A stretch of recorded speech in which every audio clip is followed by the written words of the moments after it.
எல்லாருமே வீட்டில் பன்னீர் fried rice try பண்ணியிருப்பீங்க. ஆனால் எக் பன்னீர் ஃப்ரைட் ரைஸ் ட்ரை பண்ணியிருக்கீங்களா?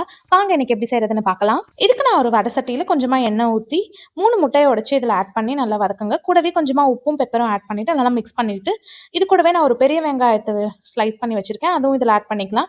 பெரிய வெங்காயம் ரொம்ப வதங்க வேணாம், ஓரளவுக்கு ஒரு 50% வதங்கினா போதும்.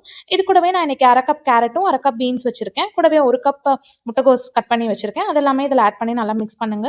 ஒரு 5 மினிட்ஸ் ஸ்லோ ஃப்ளேமில் வச்சிங்கனாலே இது நல்லா வெந்துடும். இதுக்கு தேவையான அளவு உப்பு ஆட் பண்ணிவிட்டு கூடவே கொஞ்சமாக ஒரு 1 ஸ்பூன் நான் இன்னைக்கு ரெட் சில்லி பவுடர் ஆட் பண்ணிக்கிறேன். ஒரு 1 ஸ்பூன் கரம் மசாலா ஆட் பண்ணிவிட்டு நல்லா மிக்ஸ் பண்ணிக்கோங்க.